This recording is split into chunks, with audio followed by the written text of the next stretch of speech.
बंदर खोजते खोजते थक गए। उन्होंने सर्वत्र चले सकल बन खोजत, सरिता सर गिरी खो, राम काज लैलीन मन, बिसरा तन कर छोह। का बंदरों को शरीर की सुध बुध नहीं थी, बिल्कुल जंगलों में, पहाड़ों पर, गुफाओं में उन्होंने सीता जी को ढूंढने की चेष्टा की, पर सीता जी का परिचय, सीता जी का पता नहीं चला। यही प्रयत्न और पुरुषार्थ करते हुए भी पूजा करते हैं, पाठ करते हैं, सब कुछ करते हैं, दान देते हैं, यज्ञ करते हैं, पर लगता है कि सब कुछ करने के बाद भी जिसे शांति कहते हैं वो शांति नहीं मिली।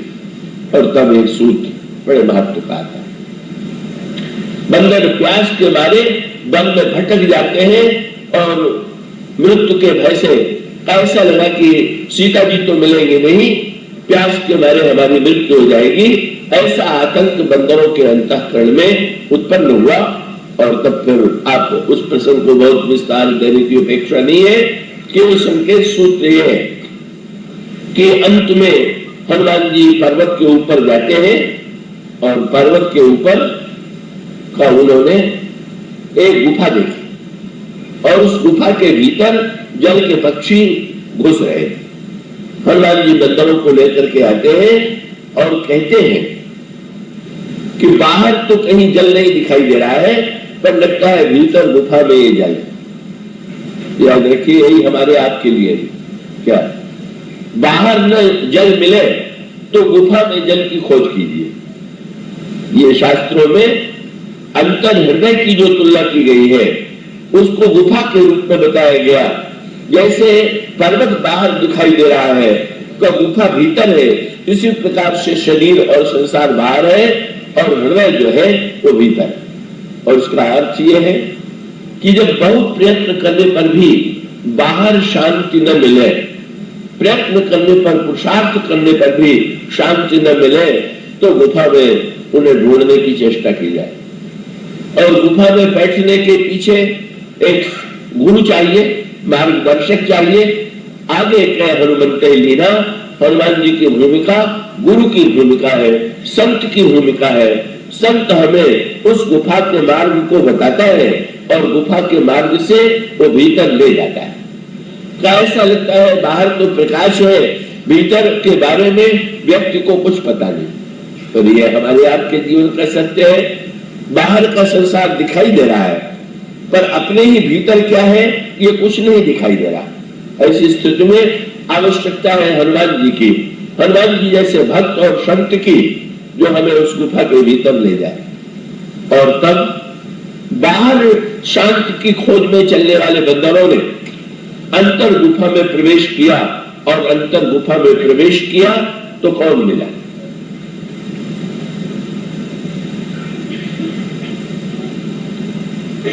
अंतर गुफा में प्रवेश किया तो स्वयं प्रभा मिली। स्वयं प्रभा शब्द पर विचार कीजिए। स्वयं प्रभा माने जिसमें अपनी चमक है। ये जितनी चमक है ये स्वयं प्रभा में, चाहे दिया जलाने चाहे बिजली जलाने का, उसको जलाने के लिए किसी न किसी बाहरी वस्तु की आवश्यकता। तो वही बाहर जो है जो प्रकाश है वो सीमित है और वो वस्तुओं से जुड़ा हुआ, पर भीतर जो प्रकाश है, जब हम अंतर गुफा में, अंतर हृदय में प्रवेश करेंगे तो अंतर गुफा में प्रवेश करने के पश्चात जब संत और सद्गुरु का आश्रय लेकर के हम अंतर हृदय की गुफा में प्रवेश करते हैं तो स्वयं प्रभा का दर्शन होता है। तो सचमुच बंदर और स्वयं प्रभा ने कहा खूब जल पियो, फल खाओ। और उस भीतर का रस पी करके, फल खा करके बंदर बड़ी तृप्ति का अनुभव करते हैं, थकान मिट जाती है, प्यास मिट जाती है और फिर स्वयं प्रभा से के पास आते हैं। और जब स्वयं प्रभा के पास आते हैं तो स्वयं प्रभा ने बंदरों से पूछा, आप लोग किस उद्देश्य से यात्रा कर रहे हैं? और तब बंदरों ने कहा कि हम सीता जी की खोज की यात्रा कर रहे हैं, सीता जी की खोज कर रहे हैं।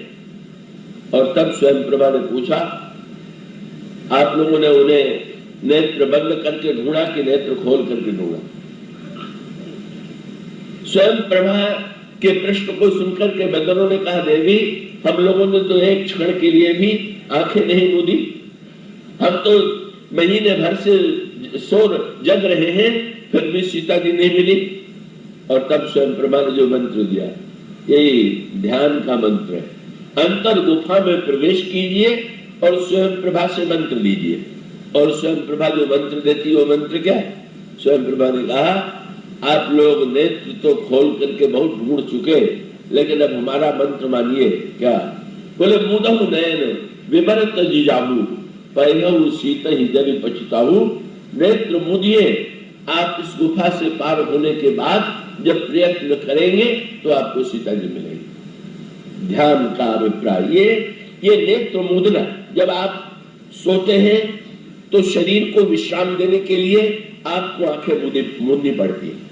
और इसी प्रकार से जब ध्यान की प्रक्रिया, वक्ता जब ध्यान की प्रक्रिया का आश्रय लेता है, या पूजा में जब आप बैठ करके नेत्र मूंद करके ध्यान की प्रक्रिया की चेष्टा करते हैं, पर याद रखिएगा, शरीर को सुनाने के लिए जैसा आंख मूंदते हैं, कहीं ध्यान में वैसी आंख न मूंद लीजिएगा। कई लोगों को ऐसा भी होता है कि बेचारे ध्यान में बैठे हैं तो उनको नींद ही, उसका कर्तव्य है कि भीतर से वो रस ले आवे और भीतर के रस को वो बाहर बांटे। तो बाहर का रस तो संसार में बाजार में बिक ही रहा, उसके लिए तो वस्तु पैसे की आवश्यकता है, पर भीतर जो व्यक्ति के रस भरा हुआ है, उस रस को अगर हम बांटना चाहते हैं तो उस रस को भीतर जाकर के जब ले आवेंगे तो ही तो बाहर बांटेंगे।